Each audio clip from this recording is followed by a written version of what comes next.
So you're one of the foremost experts when it comes to Friday the 13th, I would say.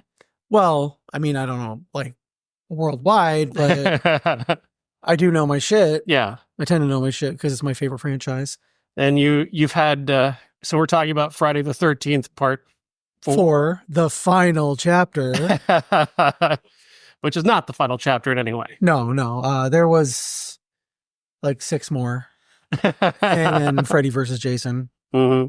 And then a remake. And what was the thought process behind calling this the final chapter? Well, I think in the 80s, they thought the slasher genre was dying because there were so many pale imitations of, Halloween and Friday the 13th that I think they thought, well, Jason has kind of run his course. And so they said, well, we're going to really do the final chapter, that we're going to make it the best ever. And so they made Friday the 13th the final chapter.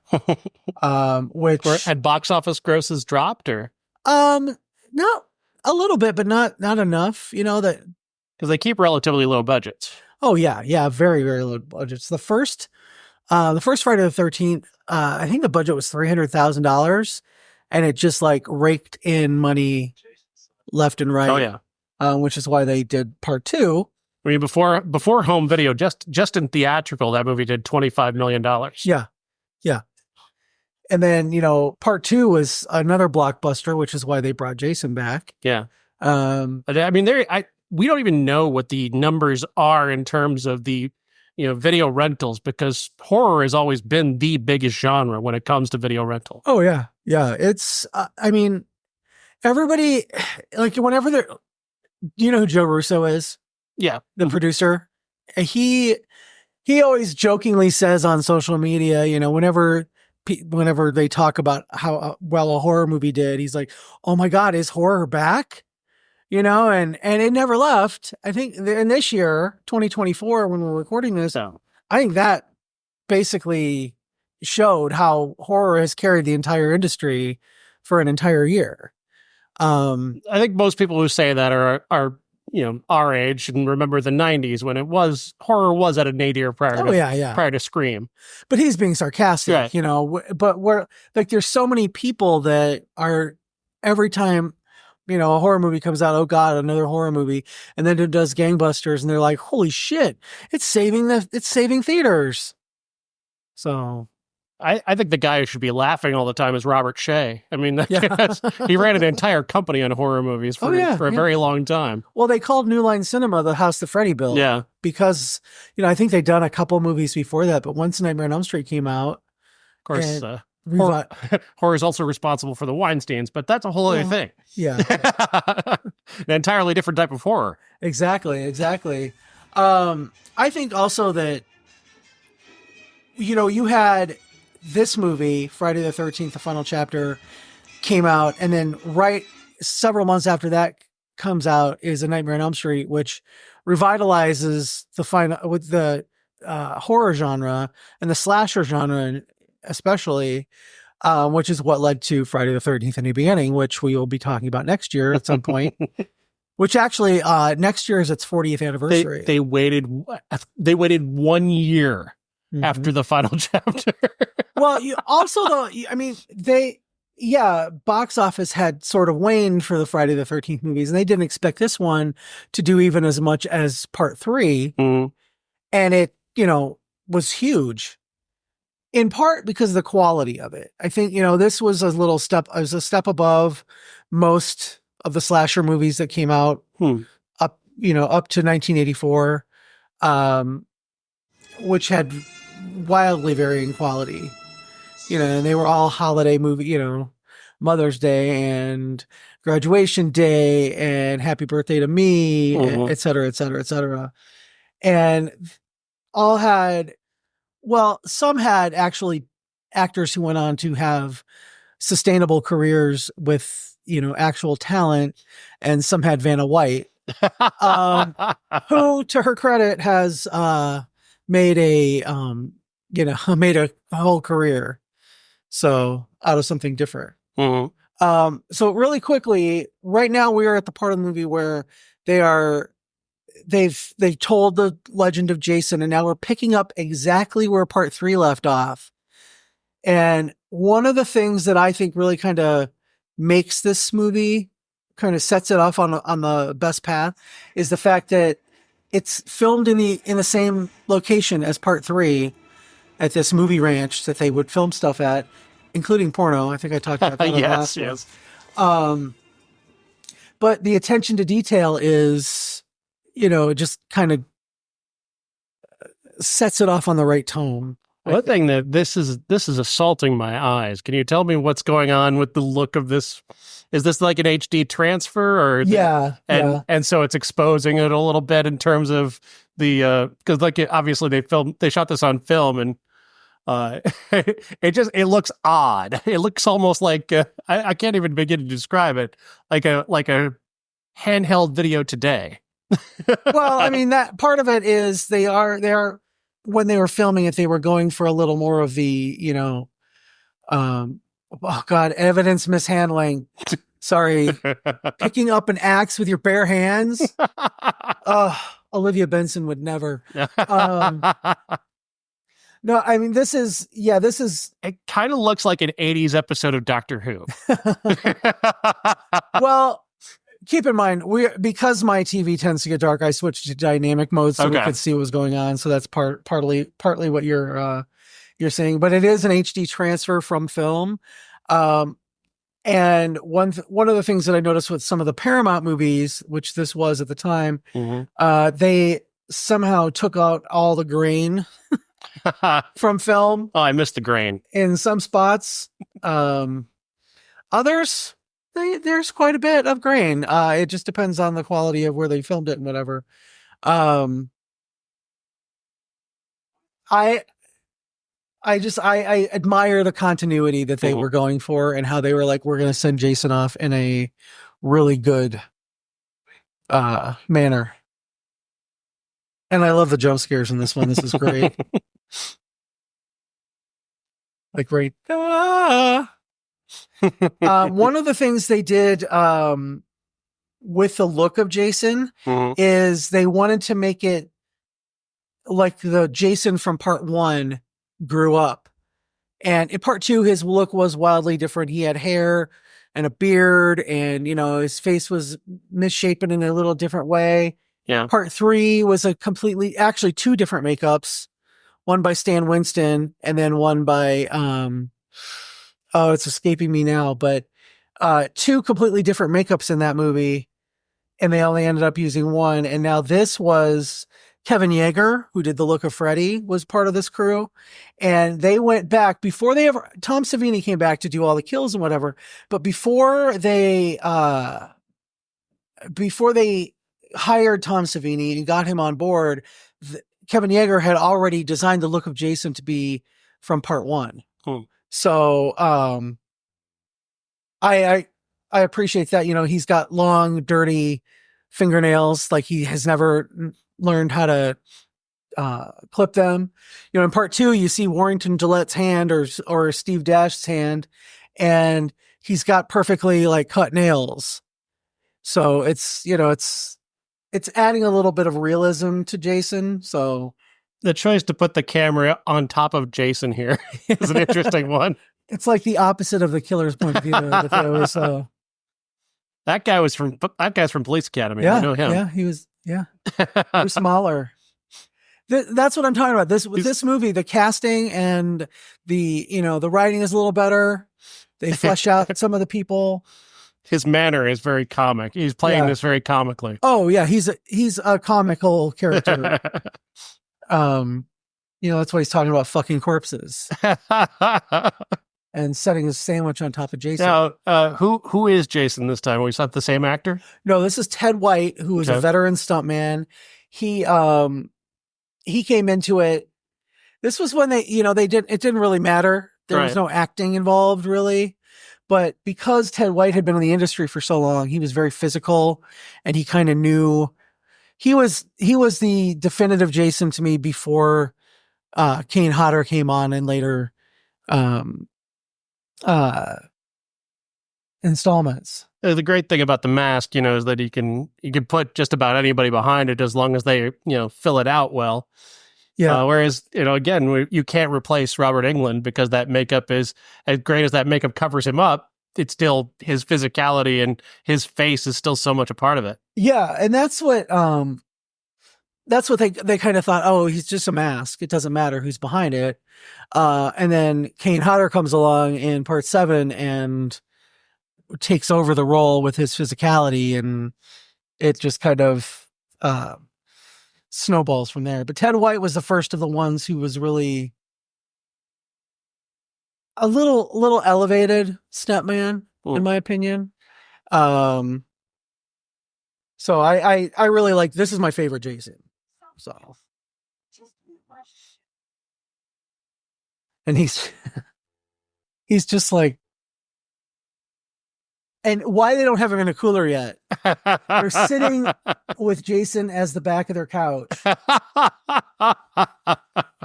And you wonder why they're dead. So I also like the little parts where they're doing the that little cutaway to the substance. Yeah. It would not surprise me at all to think that they took that video that they're watching and incorporated that into the substance. Now we're getting exposition television here, which I like. I like that kind of stuff. I like it when it's not clunky, and this doesn't appear clunky, but it's oftentimes it's very, very clunky. Yeah. The thing about these that they do with the different Friday the 13th ones is that tends to be some of the cameos. Like in part 3 was Steve Miner. He was the director, and he was the guy who was the newscaster. This one is just a random guy, but the sheriff, somebody told me the sheriff is somebody that involved with the production. So, but yeah, let's have sex right next to Jason. I mean, come on. This is it's like they've never seen the movie before. Right? He keeps moving. Mm-hmm. The first time I watched this was with my dad, and we had those big floppy discs, not a laser disc, not a laser disc, but the video disc player where you inserted it in and then you pulled out the plastic sleeve. I actually have one for part 2. But we watched the first 4. We rented the player and the discs from the library. And when she says, "You're the Super Bowl of self-abuse," I had no idea what that meant. At the time, I was, right. That wasn't a term. And my dad laughed so hard. And I was just like, why? I don't get it. He wasn't about to explain it to you. No. My dad talk about stuff like that? Absolutely not. Oh, poor nurse Robbie Morgan. So how many members of this cast have you met? I have met Kimberly Beck, who is Trish, who comes in later. I met Ted White years ago when I was just going to conventions.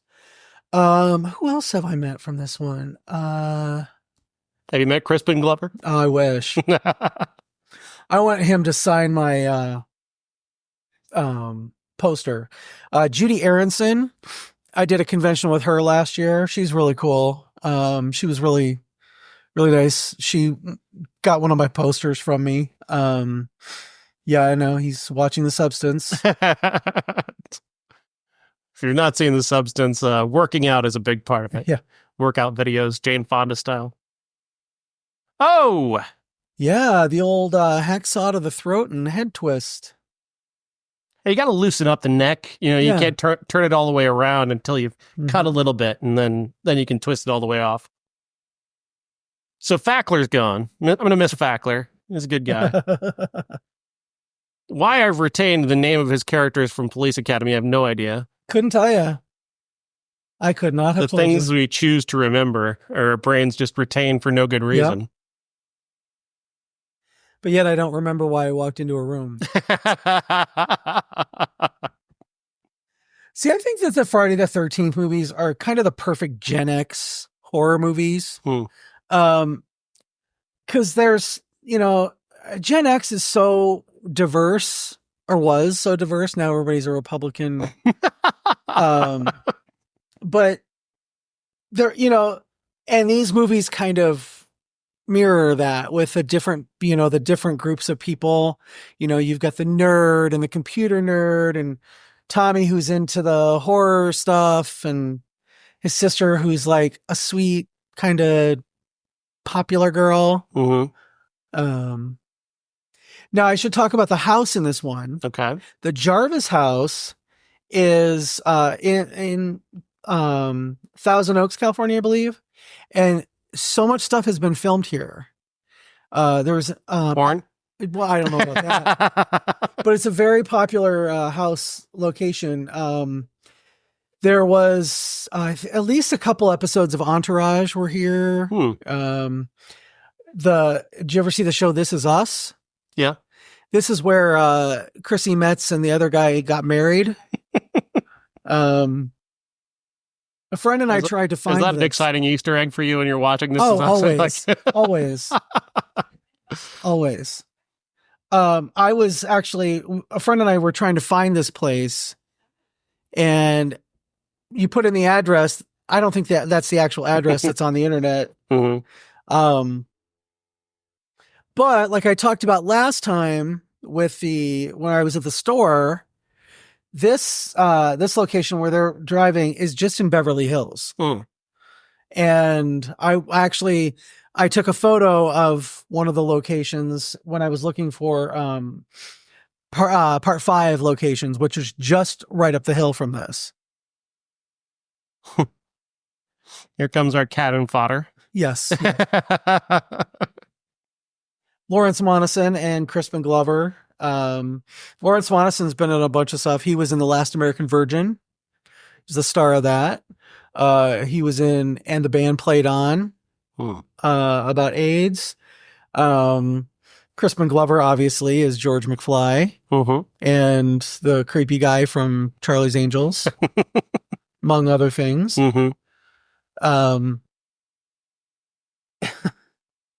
And now Ted's trying to tell him why he can't pick up a girl. Oh. I mean, it has nothing to do with his like weird Crispin Glover personality, I'm sure. Nothing whatsoever. Yeah. So, have you had a chance to see Corey Feldman in person? I have not. I would actually I'd like to have him sign my poster. Seems like a kind of guy who'd be up for convention runs. I think he does occasionally, but it's all tied into like his concert schedule. He wants to perform, I imagine. Yeah. And Amy, she was a big Corey Feldman fan back in the day. I remember that.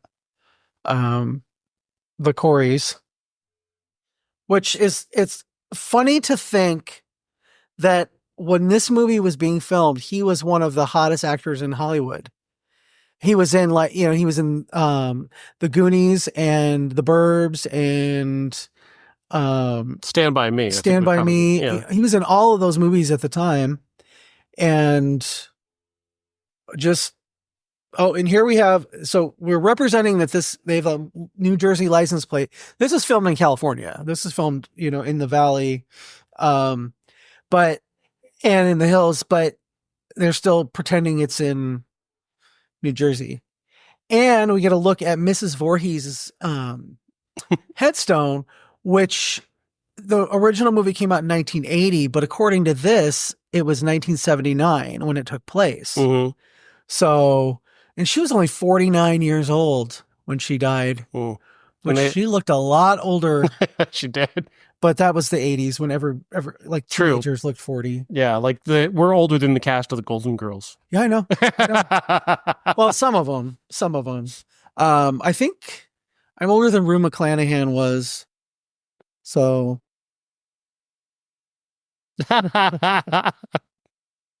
That's a smart play to have "fuck you" on the backside of the sign. So this hitchhiker, I would love to see her at a convention. Years later, she was on a soap opera called Sunset Beach. And they did an interview with her in Soap Opera Weekly or Soap Opera Digest. And she talked about, they did a whole article on people who had been in the Friday the 13th movies and went on to soaps and back and vice versa. And she's eating, as she's eating this banana and she's hearing somebody, and doesn't have any idea what's going on. This is one of the coolest effects that Tom Savini came up with. He actually stuck the knife with a very flexible blade and had built a channel that went around her neck. And so as he slid that in, it actually came out the front, and that's where it pierced the blood bag. And actually, that's how they were able to achieve how it looks like it's coming out of her neck. Oh, Corey's going to get incested by his family. Ew.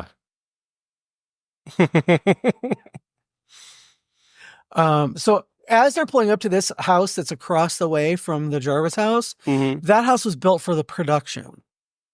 It didn't exist. It doesn't exist now. They built the house because of the fact that they needed some side by side. And it's mostly facade with the sets on the inside that they needed, and then some other sets outside. Yeah, because it looks a little odd because these people live in what appears to be a cabin, and across the way is a Victorian Victorian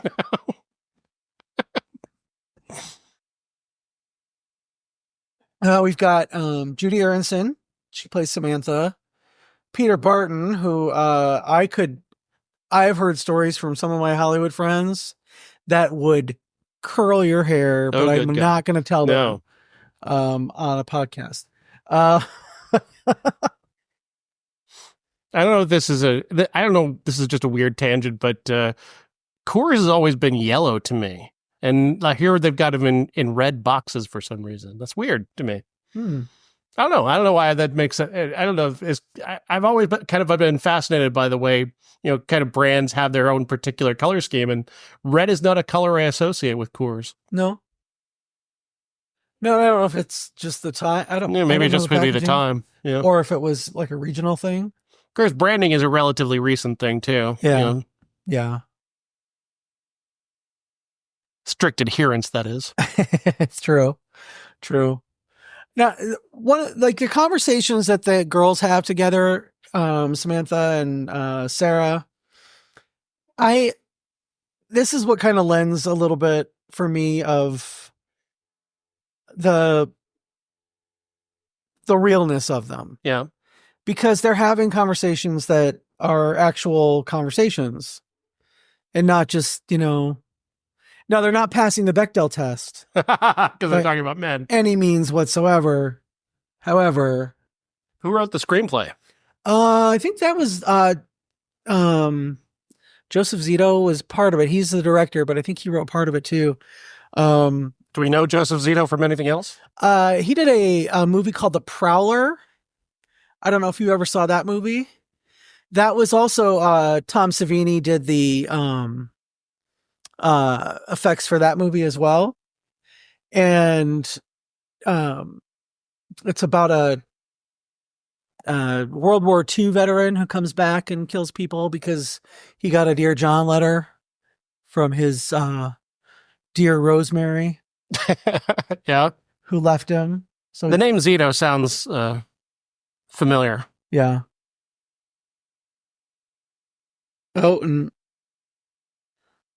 Corey's gonna see boobies for the first time. He's gonna creep on the neighbors. I mean, it's just so creepy. This is where he got the idea to have his little backup dancers. He's so excited. No. And she's just taking off her pants, but you can't see anything anyway because the angle of the window. I doubt for the way it's shot that he could see anything. He's not actually looking at I'm aware. Right, but I'm saying, not to take anything away from the direction of this movie, which I'm sure is quite good, but there's no possible way he's actually looking at a window. No. No. I wonder what they told him he was looking at. Probably the money from the Goonies. The Gremlins. He did a great job looking like a horny little bastard. Yeah. And faking out his mom, even though she realizes what's going on. She's so scandalized. Ugh. How dare they bring this to the suburbs? I know, right? Oh, they're out in the boonies. They're not even in the suburbs. If this location is to be believed where it was allegedly at, it's not near anything. But I mean, the mom is so nice and so good and perfect. It's like June Cleaver of the 80s. She never does anything wrong. She's not a slut like Sydney's mom from Scream. Right. She's not a killer like Mrs. Mhm. Voorhees. Just ass. Yeah. Just to cut to ass. Cut to ass.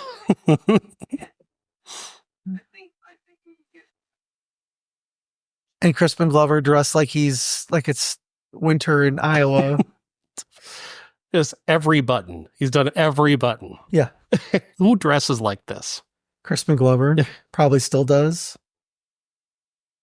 Meanwhile, his friend here is the iconic 80s look. He's got the Walkman. He's got the denim vest and t-shirt. Denim vest and pants. He's training. He's auditioning for The Outsiders after they leave the lake. And Peter Barton has his shirt tucked into his gym shorts like a fucking idiot. It's such a weird look.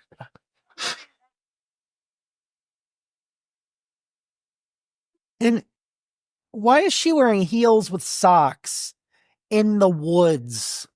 Is she Bryce Dallas Howard running from dinosaurs? So now we have twins? Yeah. Camilla and Carrie Moore, who were the Doublemint twins before this. And they were twin sisters on Days of Our Lives. That would be huge today if you got to kill like advertising people, like well-known advertising people. Flo for Progressive. Yeah, if Flo for Progressive was in like Terrifier, like that would be. Oh my god! Let me call Damian Leone right now. He kills the Allstate guy. Yeah, Jake from State Farm. Yeah, State Farm. Yeah. So Jason must be nearby because Harry Manfredini, who did the music, said, whenever you hear the that means Jason or the killer is nearby. But all she does is run into the log. So maybe he's just watching from the woods. I mean, yeah, it would be nice to have seen his face, like, or his mask. So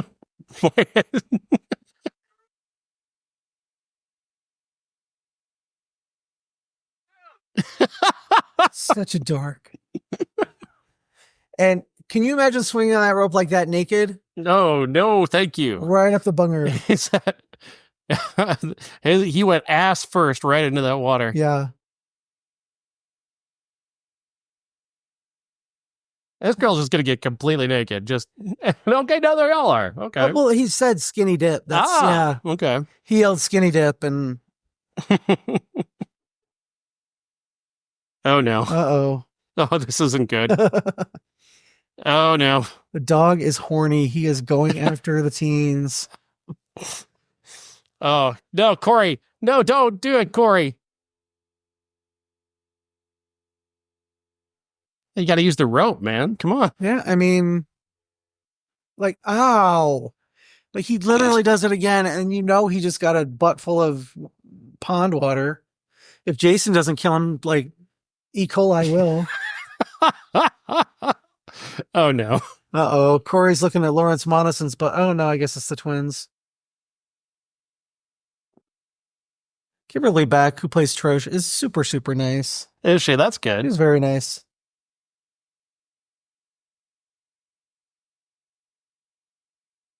Ooh, a party tonight. Oh, You know yeah. what that means. Lots of dead people. Yep. Again, I gotta respect this director, the way he films Corey to make sure that we know he's not looking at any of what we've just seen. Yeah. He is respecting the fact that we are dealing with a child here. I mean, there's like, we were watching Black Christmas the other night in the theater, my friend Phil and I, and there's that scene where Margot Kidder and the guy who plays Phil's boyfriend, who I never remember his name, they're sitting there and she's feeding the little kid alcohol. I mean, I know it's not alcohol. Right. But she's like, I think the little bugger schnockered, son of a bitch. Are you drunk? And she's just like talking shit in front of this kid. And he's going, I thought, she's such a bitch. She was supposed to go with me for the weekend. God damn it. And I'm like, but they would never do that to Corey Feldman. He's a child star. Oh, they're stranded. And Jason must be watching, although we never get a glimpse of him. No visual confirmation. No. Which is sad because Jason really looks good in this movie. It's kind of his best look for me. We'll get a good look at him, though, a few times later. Yeah. Oh, yeah, yeah. I swear that these two are lesbians because they have so many intimate conversations. And maybe that's why Sarah isn't like, she's the sweet one, the virginal one. And you would think that like, since she's the virgin, she's going to survive the whole thing, but no, she's just meat. And Barbara Howard, she was in some TV stuff in the 80s and 90s, but she hasn't really done any conventions or anything. Mm. That would be kind of cool to have her, and some of the other ones that don't do a lot. Need a full convention reunion for whoever's still alive. Yeah.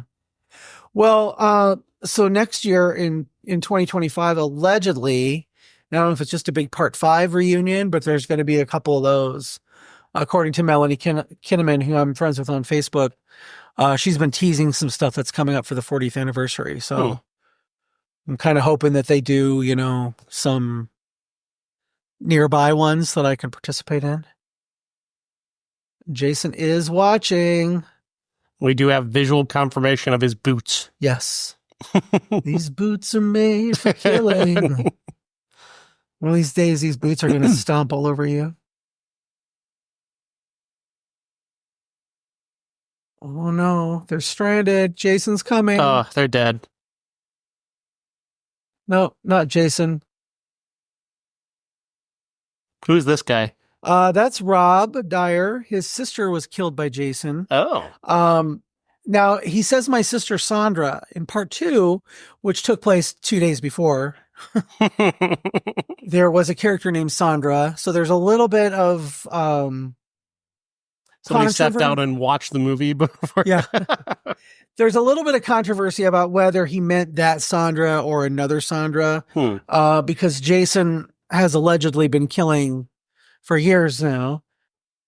But Rob has a gun and a knife and a machete and all this stuff. He's out hunting Jason to avenge his sister Sandra, whether it's Marta Kober's character from Part 2 or what, but that's only been like a few days. Right.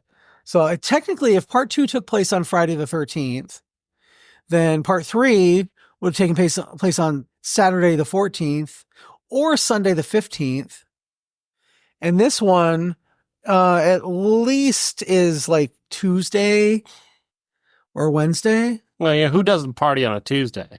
I mean, but they are on vacation, so they can, you can take a week off and go into the woods to a fake house next to a log cabin. Fake house next to a log cabin. Why not? She's not wearing pants. Well, she was going to go swimming.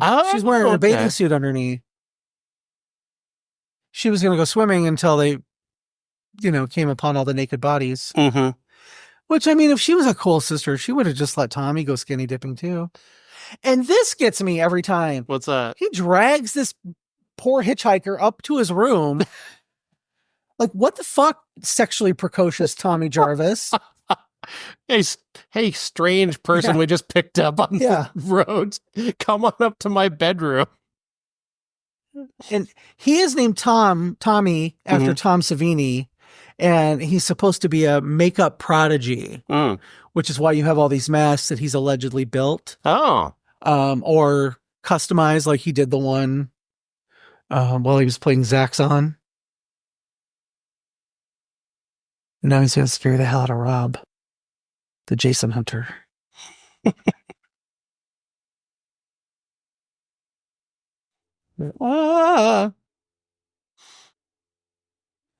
But I mean, this to me as an adult, seeing how detailed these masks are, really pisses me off because it's so stupid. Well, like you can't. It's just not believable to you that a child could have invented these things. Yes. A 12-year-old who lives in the woods Yeah. is not building something like this. Now, originally, Jason was going to really die in this one, and Tommy was going to kill him with a microwave ray that he had built. That scene just before this one, he was going to show Rob how he built this radar microwave gun, and he was going to melt a toy soldier. And then at the end, instead of how Jason actually gets it, he was going to point it at Jason, and his face was going to melt off and explode. And his decapitated body would just fall to the ground. Crispin Glover, no. Yeah. Oh, no. What is he doing? He is doing the dance that Crispin Glover did around clubs in the 80s all over LA, apparently.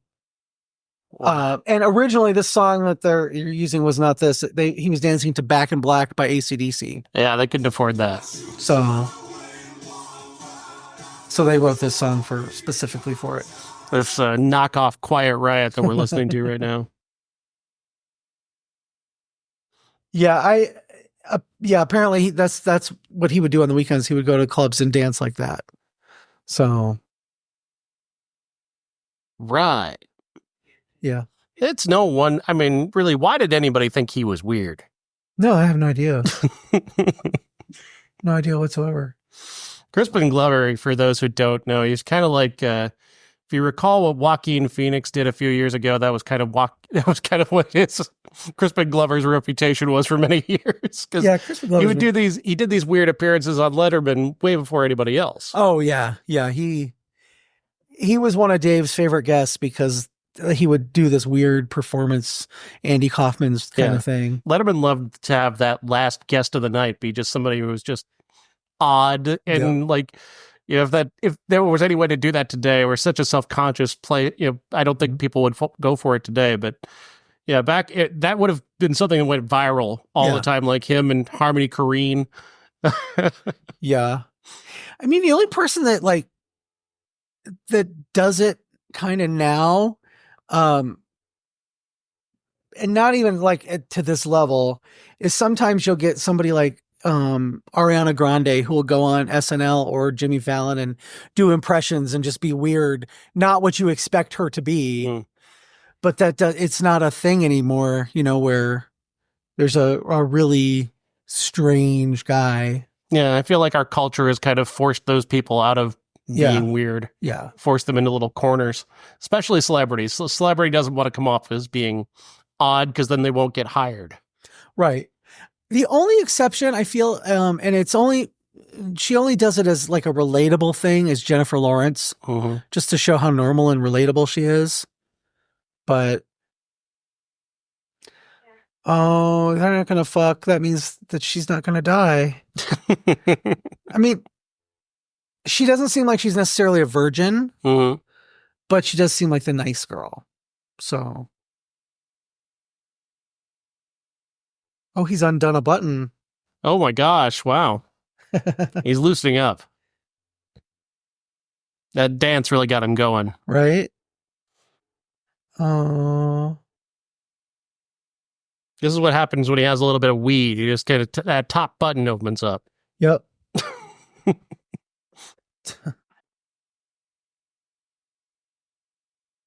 I didn't know button fly jeans were a thing this early. Oh, yeah. I thought that was a few years later. 1984. Okay.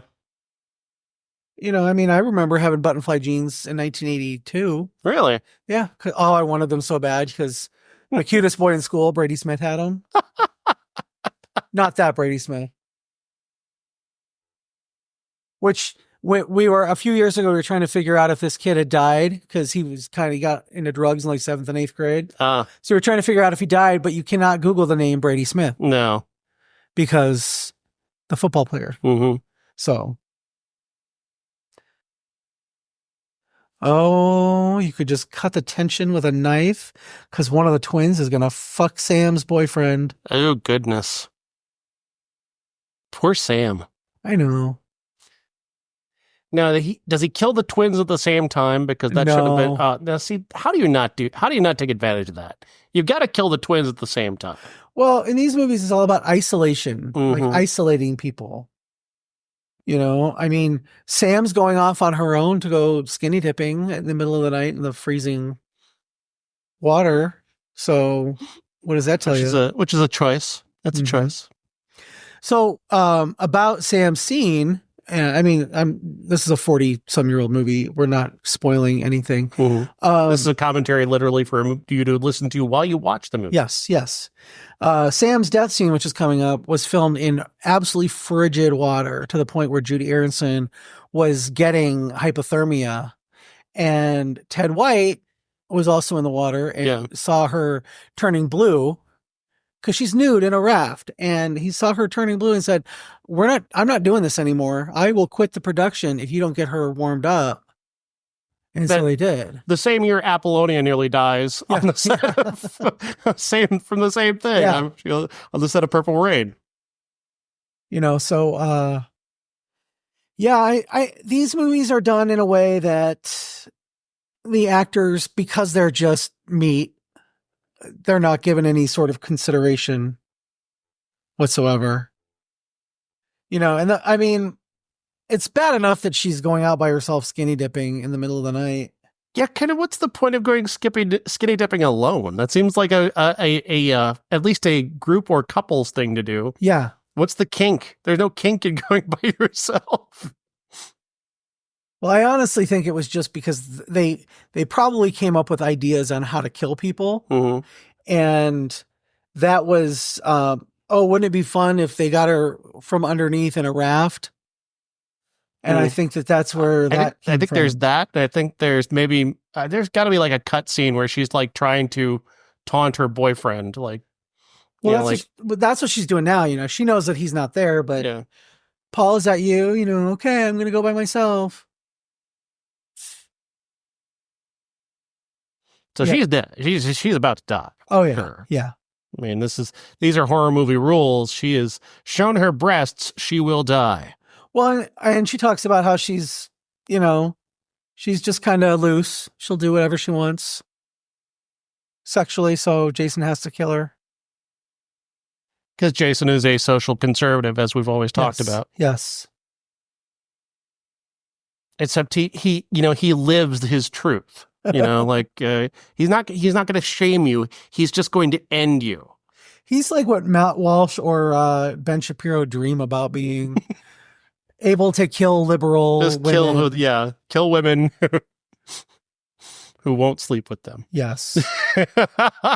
Does that mean that Ben Shapiro is allegedly going to kill his alleged sister since she won't allegedly sleep with him? Oh, I have not heard this. Oh, that's a thing. It was like a meme that somebody made up a fake tweet with him, you know, going through his sister's underwear drawer. And yeah, it was a whole thing. You can look it up. I'm not going to. Yeah, no, go over it. I don't want to. Really. But you can see the steam coming off the water because it's so chilly. Yeah. No, this is insane. Yeah, this is an insane. They should not have done this to a person. And these close-ups they could have done in the tank. Yeah. Or they could have just not done this way at all. They could have just found a different way to kill her. But. Yeah. But because of the way she's being killed, like from below, she's in the water, like straight down, and they built the back on her to push the knife up. So so she's just freezing to death in the water. Oh, and his guilt is going to get him killed in a disturbing way. Oh, good. Have you seen this one before? Oh, yeah. Yeah. Mm-hmm. You know. I do know. It's been a while, but. Yeah, Paul is just such a non-entity in this movie, really. He really has made zero impression to this point. And, you know, I have a friend, she was like, oh, he's the cutest one. I'm like, do you care about personality at all? Because he has no personality whatsoever. Crispin Glover is weird, but at least he is handsome. Yeah, yeah. And he has a personality. like a fleshed out personality. He's probably one of the most fleshed out characters in this movie. Mm-hmm. Even though he's meat.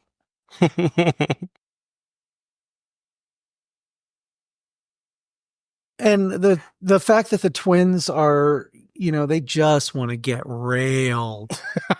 That they will this is definitely somebody's fantasy. Oh yeah. Fantasy presentation of women. They're just constantly taking off their clothes and they all just want to fuck all the time. Yeah.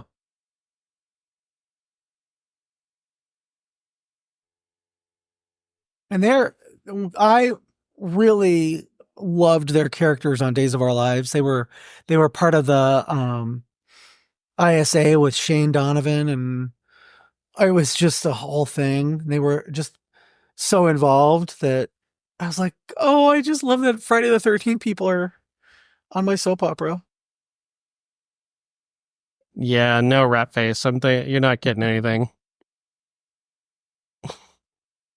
Lawrence Monason is one of those guys who we used to be Facebook friends on my old account, and he has aged much better than he looks much better in his like late 50s than he did here, where he just looked kind of like a dork. Jeans up to his fucking nipples. Yeah, right? God, the 80s were not... The 80s were not all neon, people. Yeah. It was mostly this. It was like rugby shirts and granny panties and jeans pulled up to your nipples. Yeah, of course, we can't have any dicks. No dicks. No. Keep the dicks off screen. Get all the boobs on screen. No penises whatsoever. No dicks on the screen. I don't think there's ever been one in the Friday the 13th series. There's been a couple bushes, but I don't think there's ever been a full frontal male nudity. So what is the full kill count? Although, no, I take that. I mean, it's not full frontal, but it's a, you see a little tiny bit of peen in Jason Goes to Hell. Is it Jason's? Yeah. When he's changing bodies. What's the kill count on this one? On this one, is it 13? I think it's 13. Oh, that's a nice number. Yeah. For Friday the 13th. Yeah, because there's Axel, there's Nurse Morgan. Oh. There's Sam. There's the hitchhiker. There's Paul. Is that his name? This black hole of personality is about to get it. Oh yeah. Oh, right in the dick. Oh, right in the jean shorts. Come on. And I gotta wonder, is that the same harpoon that Jason used in part 3 when he killed Vera? So we got Paul. Spoiler alert, Rob's gonna get it. The mom's gonna get it, although you don't see it. Aww. Although they do have a deleted scene, which is an alternate ending, where Trish goes upstairs and finds her mom drowned in a bathtub, and she picks her up and the mom's eyes open and roll back in her head, and then Jason is standing behind her. But Teddy, the twins, Sarah, her boyfriend, what's his name? And then is there one more? There's got to be one more. It's like 12 or 13 people die in this movie. Oh. So they should make it 13 in every one of them. I agree. I agree. Now, this guy does not walk 5 feet from his tent and Jason's already in there breaking all his shit. And then he runs back and I'm like, how far away did you go?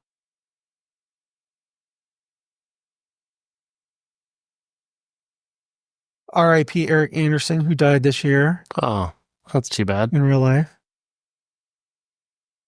So he tore up his map and snapped his gun. Yeah, and bent the barrel. That's how strong Jason is.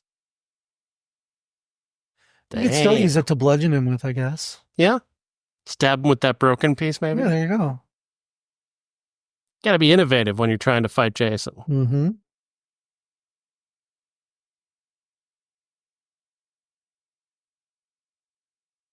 Oh, double the pleasure, double the fun.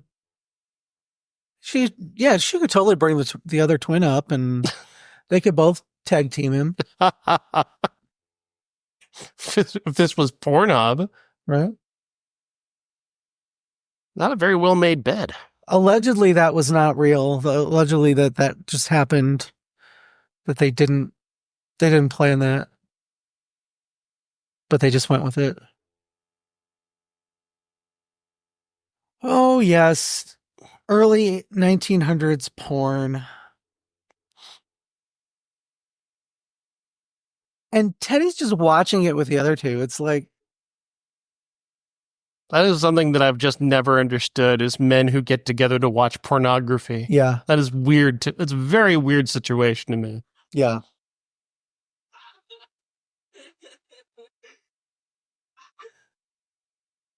There was one guy in high school who liked to do that, but then he would fuck the guys that he was watching the porn with. And it was not me.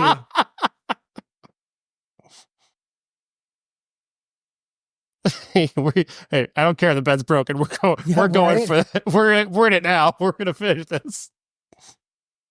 Tina, I don't live without you. Oh, bitchy. Right? And I love how, like, when she says that, she loses her English accent. Take an umbrella. But they're twins. They can't go places without each other. Right? That's how the twin things work.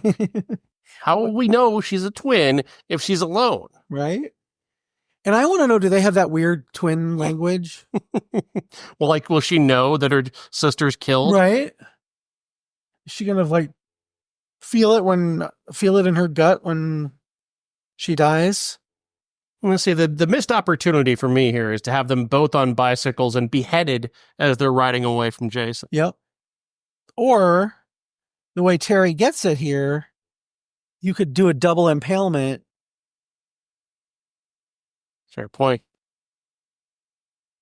I'm just saying. You could have had both twins in bed with Crispin Glover. That okay. Wow. What was the point of killing her off screen? Well, no, they did it with a shadow. It was like it was Hmm. supposed to be artful. Ah, So they when the lightning came and you saw Jason spearing her from behind with in the shadow. I guess I was confused because the camera kept going as if it were in perspective, Yeah. but But then you see the shadow on the side of the kill is happening behind us. So Yes. it's like it like the camera indication is Jason's up here rather than back there doing the kill. Yeah, it's an art thing. It's a Friday the 13th art movie. I just wouldn't have put the shot in perspective that way. Yeah. I would have provided a cut. Well, that's why you're a critic and not a filmmaker, Sean.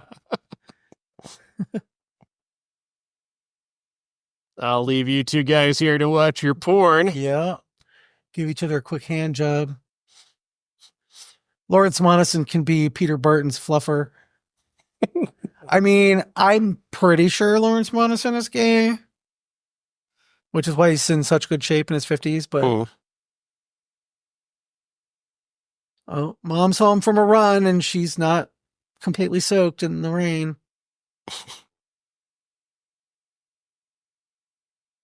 And I don't know, like, why did the power go off here?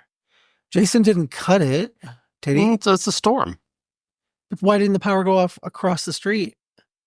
I mean, across the grove, because there's no street, because it's the country. These plot holes, I'm telling you.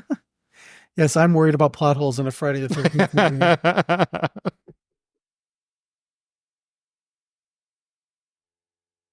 One of the things about horror movies is because the characters are often isolated and alone, like the mom is right now, that's when they talk to themselves in the weirdest ways and they do the stupidest things. Hmm. Because, like, if you're alone, you're going to go sit down in a chair and nothing's going to happen. And how do you make that interesting? Right. So let's talk to ourselves and ask where the dog is, who's obviously with Trish and Tommy in the car in town. But the implication is, oh, the dog's not coming. They must have taken it with. but let me go out in the rain again and look for it. Mm-hmm. And this is when you know that she wasn't actually out in the rain. They just threw some water on her, because now she gets actually soaked when she would have already been soaked from coming in from the rain. It just doesn't make any sense to me. I just can't even imagine being outside in sweats in the rain. I mean, it's not even, it's more than just soaked. Yeah. And how do you look just away from Jason enough that he can sneak up on you from the front? Jason's choices are interesting. Like he was right at the house where all of his victims are. Yeah. He kills one outside, then circles back to go kill mom across the street. And it's like, I get it, because there's a certain vendor that comes into my job that he could be walking right for me, and I'm just kind of just looking just off enough that I pretend I don't see him. So maybe that's what she was doing. Who's this guy in the hockey mask? I'm gonna pretend I don't see him. This hulking 6'8" man hockey mask, right? But people get hit by trains. This is true. Mostly on purpose, though, for being honest. Yeah, that's true. As someone who lived in Chicago, that happened more than a couple times. So they don't just accidentally walk onto the L tracks.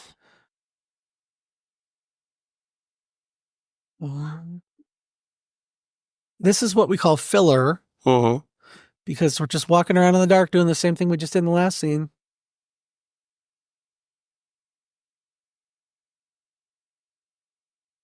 Uh-oh. Don't go up there. Don't go upstairs, Trish. The calls are coming from inside the house. So is this to imply that Jason has not only murdered their mother, but then taken her body inside to pose it somehow? Yeah, which they won't find until the deleted scenes.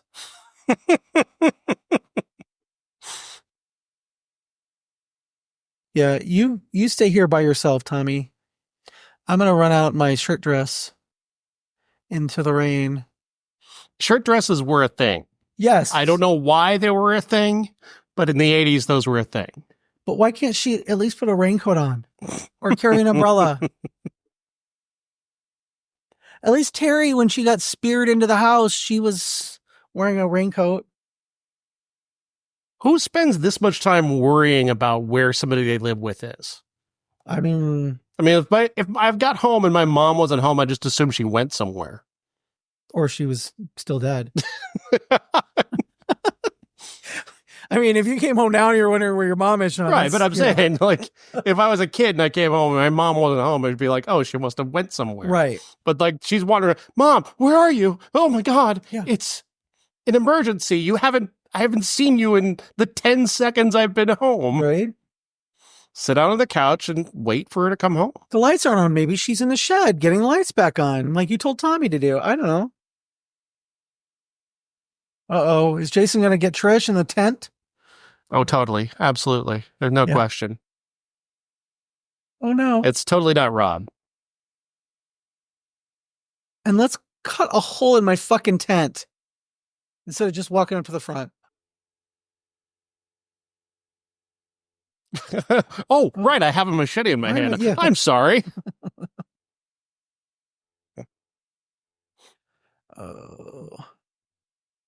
Oh, the afterglow of young love. Mm-hmm. They've got that freshly fucked look. Mm-hmm.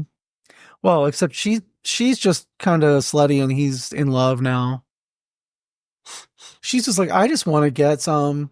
Like, you're just a penis to me. Yes. I don't know.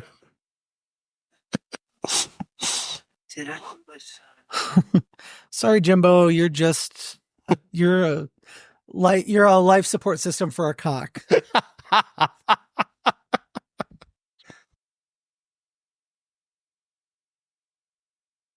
Now he thinks they have to get married. Pretty much.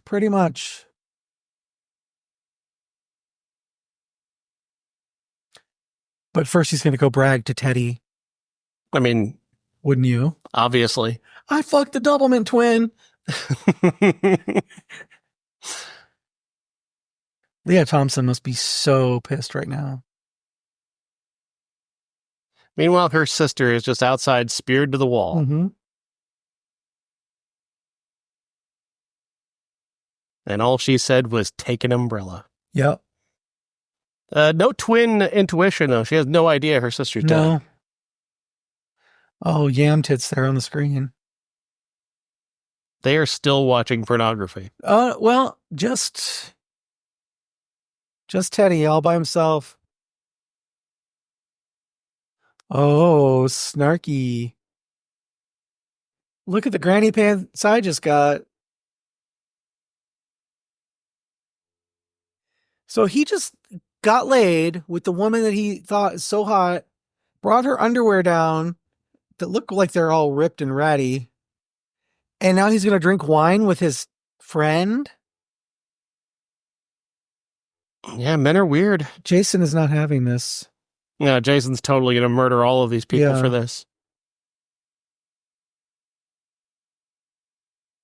Oh, it's going to be through your skull in a moment. No. Through his hand, maybe, but Ted! there's the corkscrew. Oh! Dead And a fuck. meat cleaver. Were you looking for that too? Yeah. Hey, Ted, where's the meat cleaver? I gotta get my hand off because I got this corkscrew in it. I'm not gonna. I can't lie. I'm gonna kind of enjoy watching Ted die. Oh, yeah. I wish he'd had a much more gruesome death. Yes, that is your sister speared to the wall. Yes. Why would she leave her bike here? Right. Now this is how I learned the word defenestrated from an article in Fangoria magazine Yeah. about her death. Oh. No. What? Oh yeah, Jason's just gonna throw her off onto a car. He was inside the house, then left the house to climb up to the second floor to pull her through a window.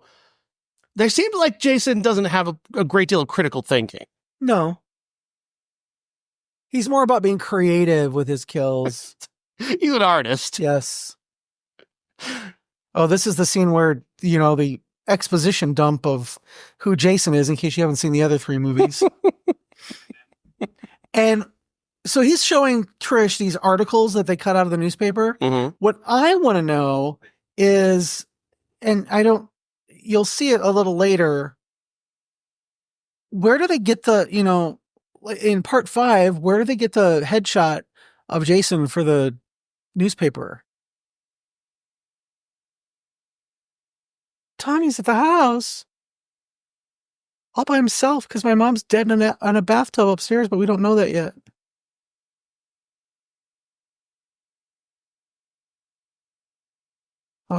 Tommy, who can do anything, is going to get the lights back on by flipping a couple switches on the fucking fuse box that Jason apparently flipped. He's using his Corey Feldman star power. Yes, this is true. He really lights up a room.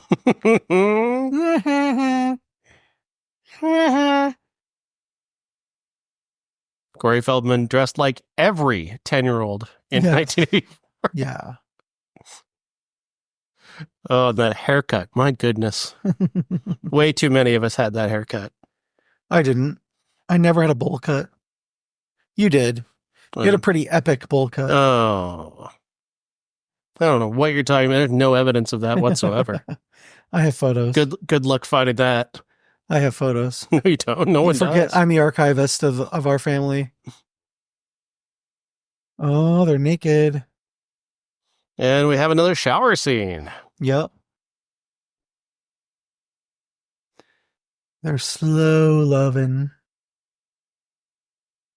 This character is so weird to me, the female character in this situation, because she looks so much like the woman who died in the raft. Yeah. Yeah. By the way, that is not her butt. No? She refused to do that. Good for her. So that is a stunt butt. It was wild. Have you seen Dressed to Kill? Have I seen Dressed to Kill? That's not Anne Margaret. Those aren't her It's tits. Angie Dickinson. Yeah. Those aren't her I was gonna say, yeah, it's definitely not Anne Margaret. I mean, it's She like is amazing to me, though, the way they shot that. Yeah.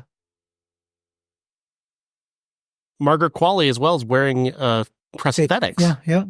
in the substance. It's wild.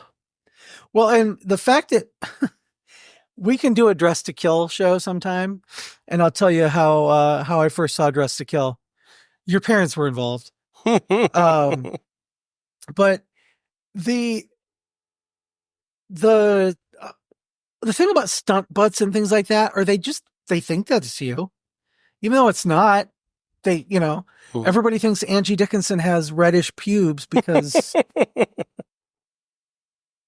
And stabbed in the back of the head. And another move that Jason really enjoys is stabbing people in the back of the head. He does.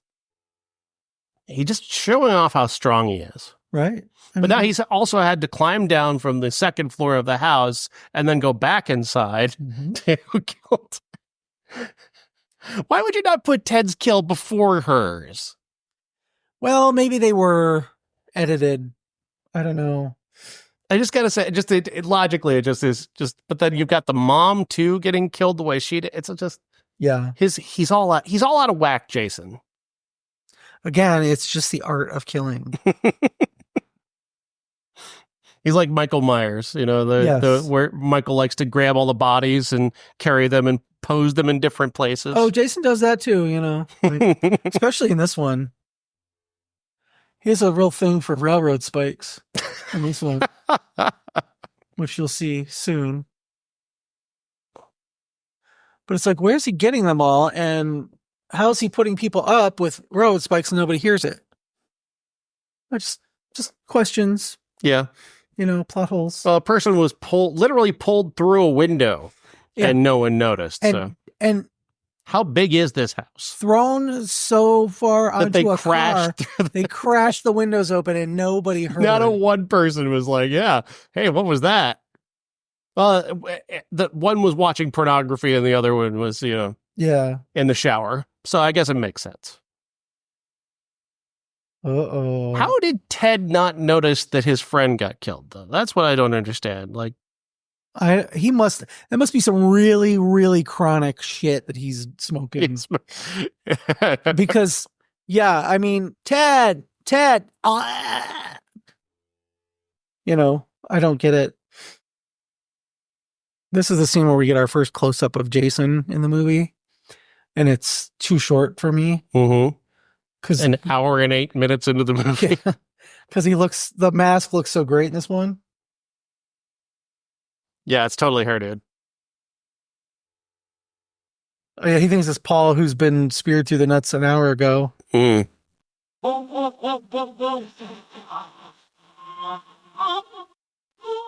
Oh, got your nose.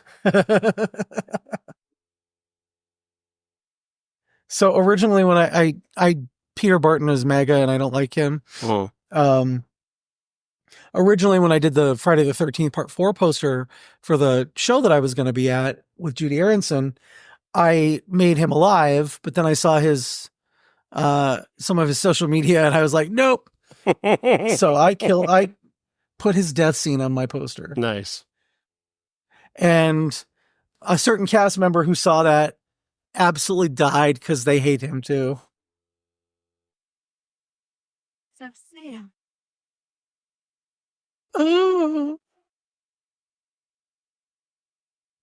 Now, again, Jason going from one plane of existence to another, because why wouldn't he just wait for her to come in there? Right.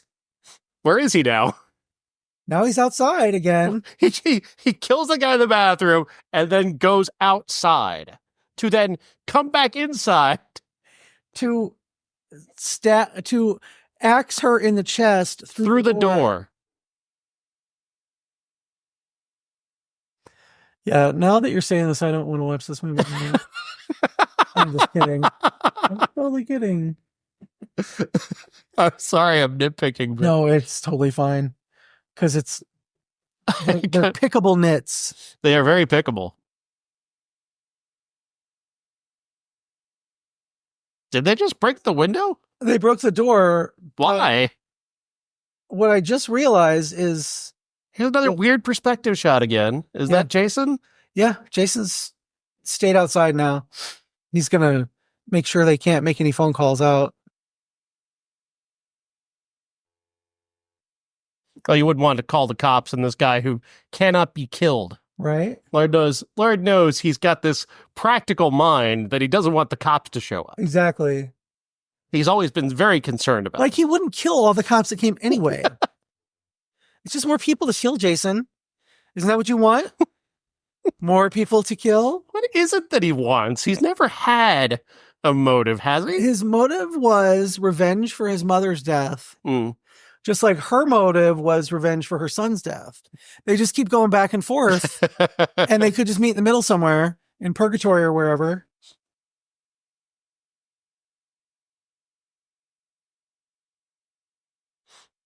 So apparently he pulled the spear out of the wall and Yeah. he's got her body somewhere, Yeah. which is fine. That's a reasonable trait that he would take the bodies. Like, Right. But what I don't understand is when he poses all these bodies, which are coming up, he's doing it while they're in the house. And then he somehow gets to the basement. Oh, we're supposed to suspend disbelief, but sometimes Shut the projector off. It's so annoying. right? That noise would drive me nuts. And they couldn't turn on a light or shut the projector off. Yeah. Let's just go by the light of that. Meanwhile, Tommy sneaks in and steals that reel. He's shoving it in his Right. coat right now. Yeah, they take him to the hospital at the end, and they're like, he's like, hey, any chance I can get my hand on that movie that I lent the neighbors? I totally lent the neighbors.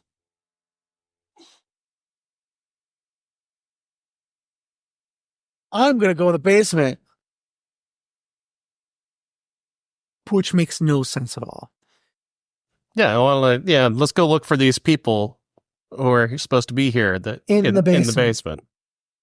I'm sure they're just hiding in the basement. They're Yeah. partying down there. Why wouldn't you go upstairs first? They're partying in the basement and making absolutely no noise. Yeah. Yeah, definitely don't look upstairs. Now we're going to come to one of the most controversial questions that Friday the 13th fans have about this movie. Hmm. And it involves the dog. Okay. Now you're about to see it. And once it happens, we're going to have to talk about it. Because We're about to enter the discourse here. yes, we're about to. Like, there's the dog and the dog is running. Is he running away from something or to something? Oh. Okay. This is just the filler part of Right. where There's just the thing about it is with the editing and the direction, there's just no spatial reality right. to anything. Now here, okay, Gordon is going out the window. No. Does Jason throw him out the window or is he jumping to get away from Jason? Wasn't Jason in the basement right now? Well, maybe. We don't know. Jason could just snap his fingers and he appears anywhere. Even a frightened dog isn't going to run through a window. Right. But where is Jason? Is he up there? Is he down there? Is he... Also, what dog wouldn't start barking and growling at Right, the sight of a right. potential predator? Yeah.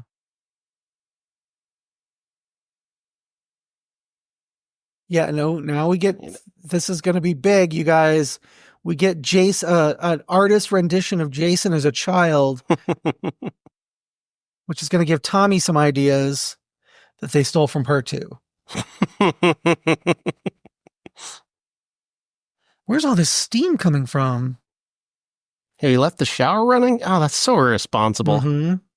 Which they did last movie too, if you remember. But it was flooding the house. And now Trish is like, oh my God. Why are you so puzzled? Yeah, and why are what- you just standing there, looking slowly at the blood trail?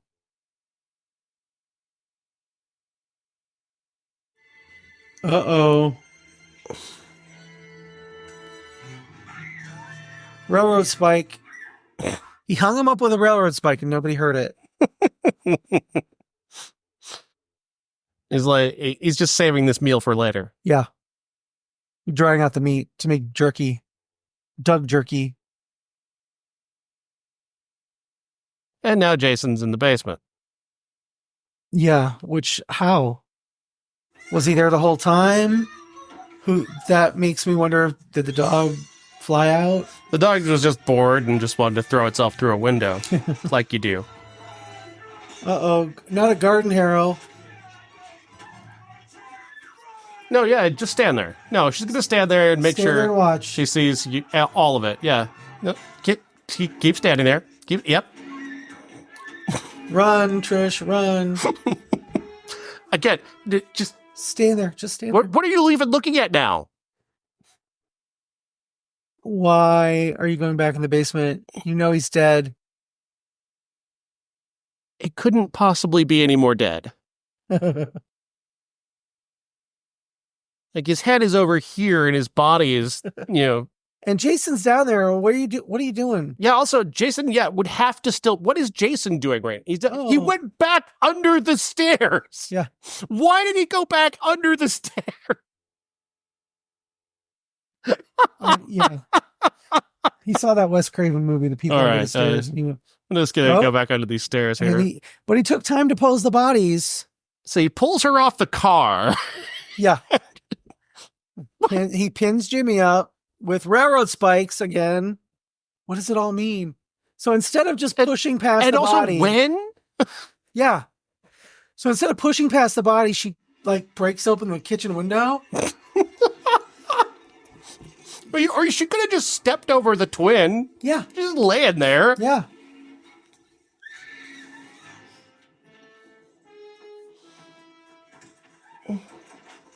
So this is the best Friday the 13th.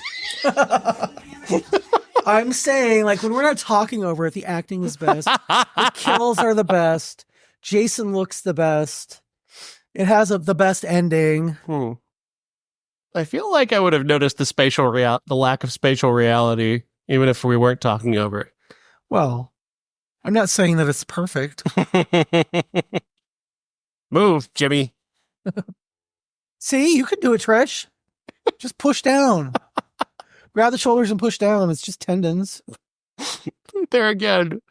Why? And why do you leave the lights on when you're inside and the killer's outside and he can see everything? Make it as bright as possible.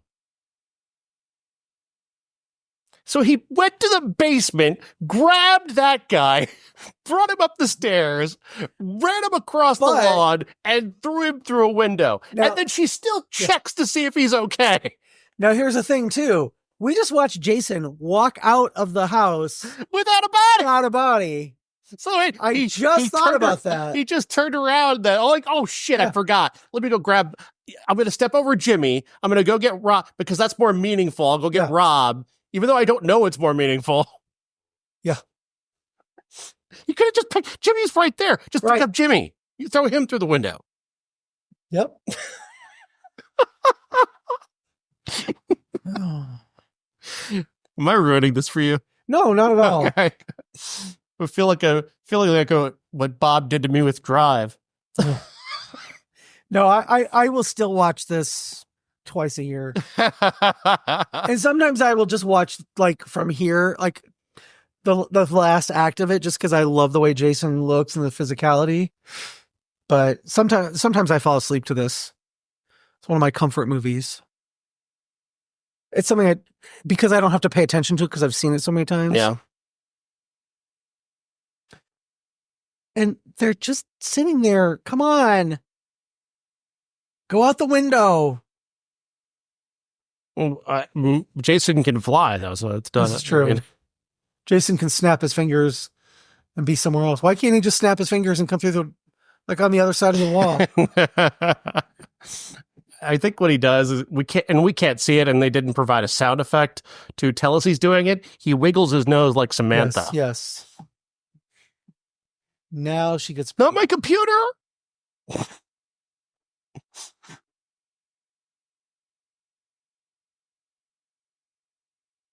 She fried him. He's crying about the computer. Right? No, that's my Commodore 64. And he's very obviously alive. So why aren't you running? Oh, I mean, this is her MO. She just likes to stand there and look at things. Mhm. This is her move. This is her move in all the Yeah. movie.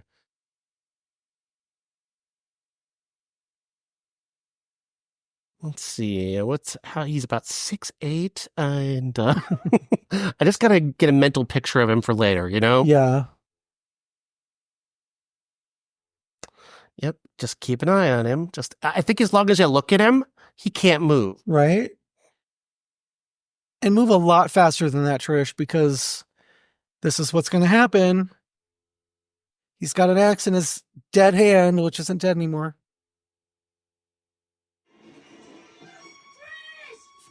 Oh, kill Tommy. Come on, kill Tommy.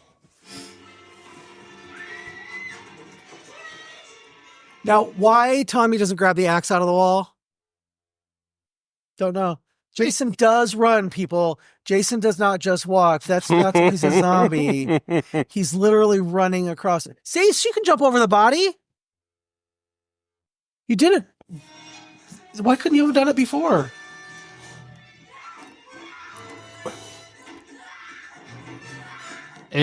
Is she the worst character in all of? No. Because I think she's pretty terrible.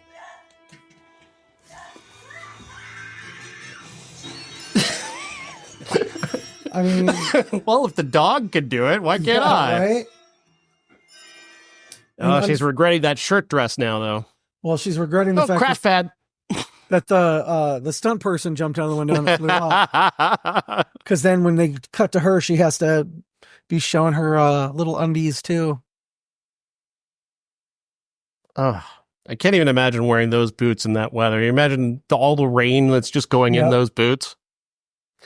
And she moved just before, so Jason could see her. Not even considering the ankle chafing from those boots. Right. I mean, come on, you're supposed to wear something underneath those.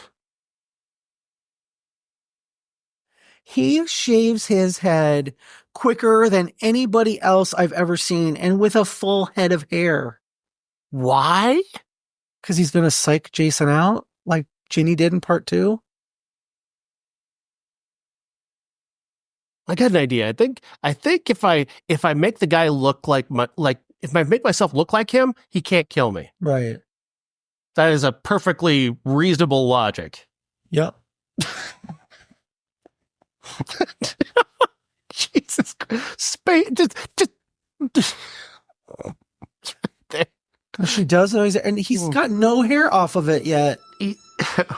God, get some clippers, Tommy. Maybe, hey Tommy, maybe it's not the time. I don't know. Right? Maybe your plan is deeply flawed. Yeah.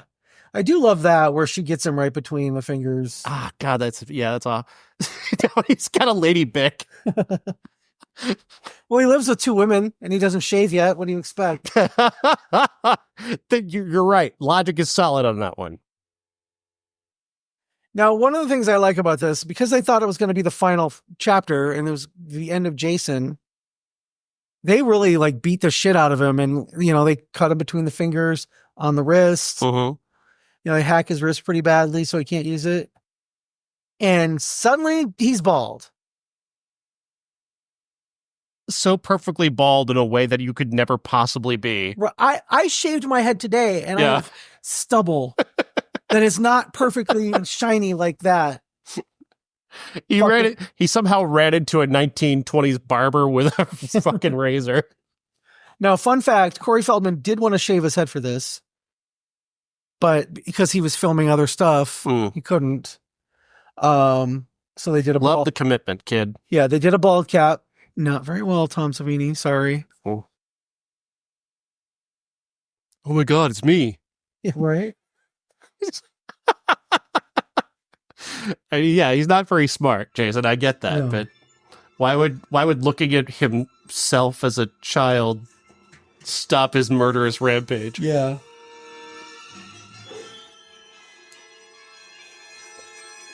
It took them so many tries to get that hockey mask to fall just right. And quite honestly, the best Jason has ever looked is right here. That face.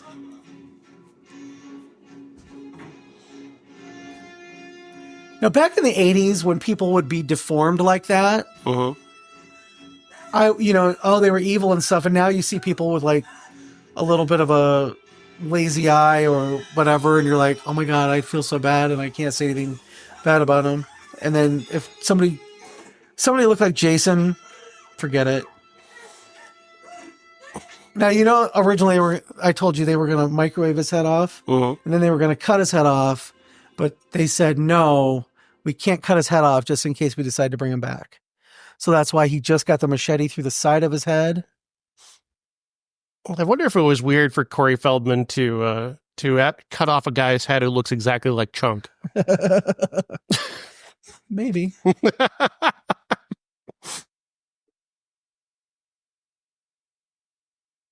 I always did love that effect and that look, though, where he slides down the machete.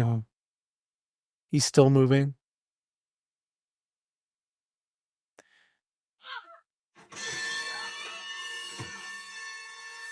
Oh, and Tommy's going crazy on the body. I'm hoping he's only doing the back because, Obvious, yeah, because he's got to come back. I mean, Deadpool comes back; it's fine. You know? yeah. He just grows it back like Deadpool.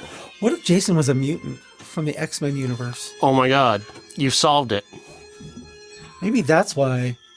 Where's that crossover movie? Right?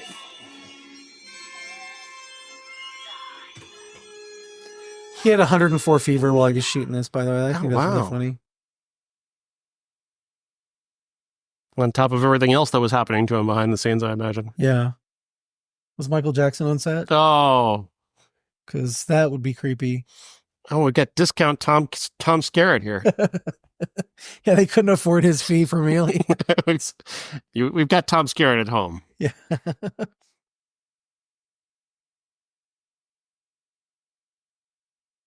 I learned what the word duress means from this movie. I learned so much from Friday the 13th. There's the sheriff from TV earlier. They only apparently have one police officer in Wessex County now. Well, they probably fired the rest of them because they can't keep anybody alive. Yeah. Or Jason killed him. But at least we don't get the nurse looking right at the camera like in the first one. Remember that? Oh, Tommy.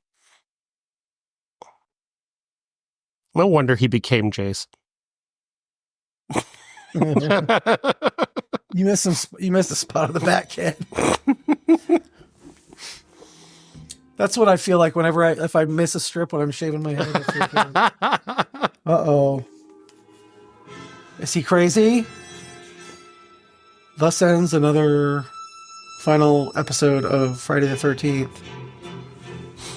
Weirdly, like, one of the things I'm going to take away from this is how well they protected Corey Feldman. Yeah. Like, they did a good job of making sure that he, like, yeah, of course he's murdering a guy at the end, but you don't see him, throwing down on a body. You see him just swinging like, they made sure not to put him in situations where he would be really genuinely scared or harmed, which is weird considering what's happening to him at home. Yep. At that time. Like, this director took more care of him than anybody else would see his entire life. Oh. Final thoughts on Friday the 13th, the final chapter? There's a lot wrong for me. Like, just as somebody who pays way too much attention to that kind of the reality of the universe, it's very hard to watch. It reminds me of why I hate Halloween, because I always go back to that one scene where Michael's standing next to the fence and Laurie's and her friend are walking, and then he steps out from behind it, and then he steps back behind it, and then he's gone. Yeah, because he jogged away like a fucking weirdo. No one noticed this giant weirdo just running through people's backyards. Well, since it was the house that next to the house from Mama's family, can you imagine Thelma Harper? Well, good Lord, Vinton, there's a man in a mask running behind the house. Mama. Alec Gillis, Kevin Yeager, all these like super well-known. Yeah. My favorite though, the worst one I think is that remake. The remake one where the two gay guys get killed because basically Jason's running like around the house. Michael, Michael's running he runs to the front and knocks, and then runs to the back and like a 12-year-old child. Yeah. Marco Polo. I'm over here now. No, I'm over here now. And he would never say Polo because he's Michael. He doesn't speak. Oh, He likes to play with his food. this is true. Who is your favorite cast member Like that I've met, or that, in this movie? or their performance. Yeah. Honestly, Corey Feldman in this movie and Crispin Glover. They're kind of the ones who actually go on to have careers because they were actually good at this. yeah. Or Robin Woods, who was the girl in the shower who pressed her butt up against the, Oh, yes. I pressed a stunt butt. Yeah, stunt butt. That should be her. It shouldn't be woman in shower. It should be stunt butt. Oh. But our next one, I don't know when the next Friday the 13th is, but that'll be part 5, where there's a till, there's a way, which I have a grudging respect for after all these years. Yeah. Because it's so wacky and it's so blue. Like the color timing is all blue and shit. Is that the one where they decided to kind of go comedy? Well, I mean, it was directed by a guy named Danny Steinman, who was like a softcore porn. The director of The Unseen. Yeah. And he did a lot of porn. And it was just, He is not a good director. no. I've seen The Unseen. And part 5 is not a good movie, but it is a great movie because it's so fucking wacky and stupid. And Carol Locatell plays Ethel, who is my spirit animal. She is so perfect in that movie. But yeah, well, I'll have to do that before the next Friday the 13th. Whatever that is. It's sometime in 2025, because obviously it's December 13th is the final Friday the 13th of the year. Yeah. For the final chapter. Oh my gosh. Ooh. Verisimilitude. Spooky. Well, this is me signing off and you signing off. And yeah. Jason apparently signing off. Oh, he's done. I can't believe they're not going to make another one. Yeah, I can't believe this is This was the final chapter.